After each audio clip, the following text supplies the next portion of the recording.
Company of Heroes 3 is an RTS strategy game with 4 distinct factions, each with their own strengths and weaknesses.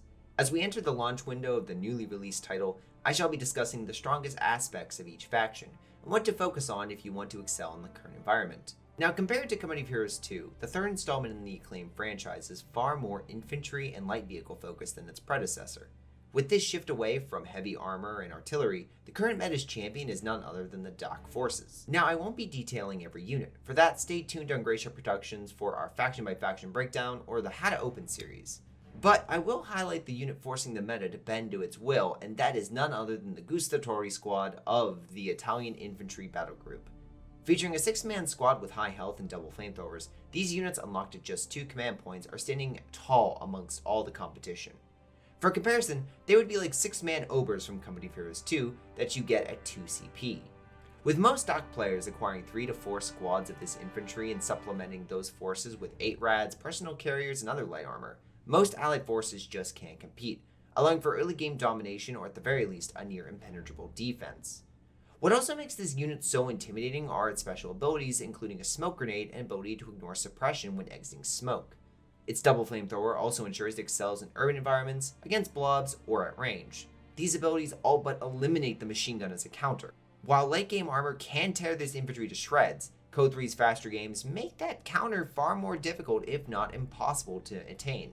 While the Gustatori are powerful, I would be amiss to dismiss the other 2 viable alternatives for this faction. One, more memeish, is an L6 spam using the same battle group. If the enemy team does not expect the rush, the tiny Italian tanks which can be upgraded with flamethrowers are extremely effective in a mass blitz tactic. Personally, it is the only tactic I've seen able to actually base wipe the enemy. I'd also be amiss to point out the bersaglieri. These Italian 6-man Pathfinder-esque squads of the Italian Combined Arms Battle Group are very potent in their own right. While not dominating, the long-range infantry are a menace to be reckoned with, especially with their sprint ability. Now, with Dock firmly shaping the meta, it only sees fit that the faction with the most counters would be second in popularity, and in this role, the British forces are finding more and more success.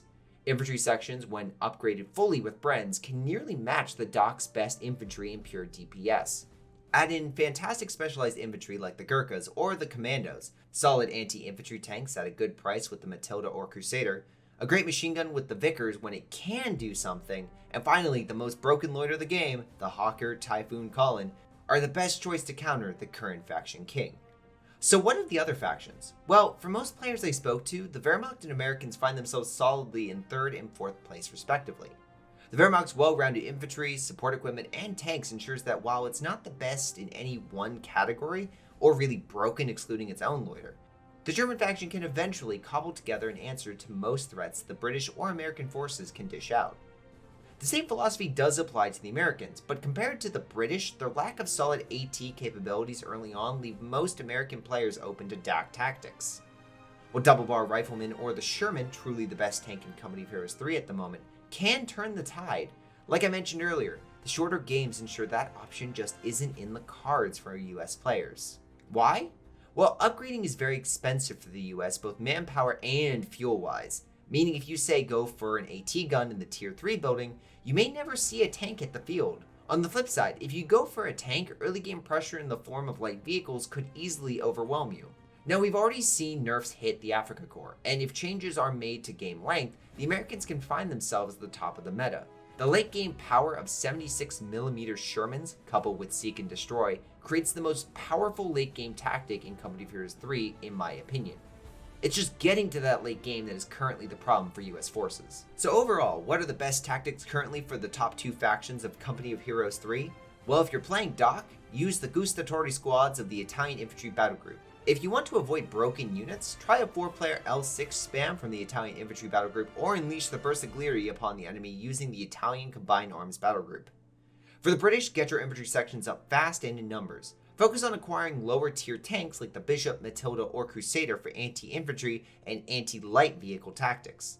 Use the Air and Sea Battle Group for excellent elite infantry while you use the Loiter to devastate anything with armor. Lastly, even though Dock's Tigers as of Code 3's first patch have been nerfed quite considerably, don't forget to unleash the 17-pounder. It can kill a Tiger or Panther in just 4 hits.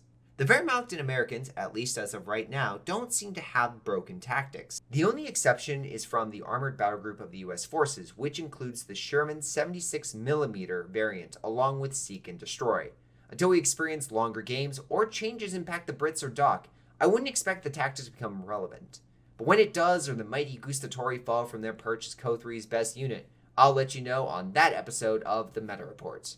Until then, I'm Greyshot151, and I'll see you all next time. Hello everyone, this is Greyshot17, and before y'all go, let me give a special shout out to Patreon supporters Joey G240, Milam, Big Cooch, Aphyria, Ace, Pyro Shark, Tony B95, Epic Pleb. Thank you all for your incredible support and helping me grow my channel and support my channel and everything I do. Thank you, and to the rest of you, thanks for watching, and I'll see you guys next time.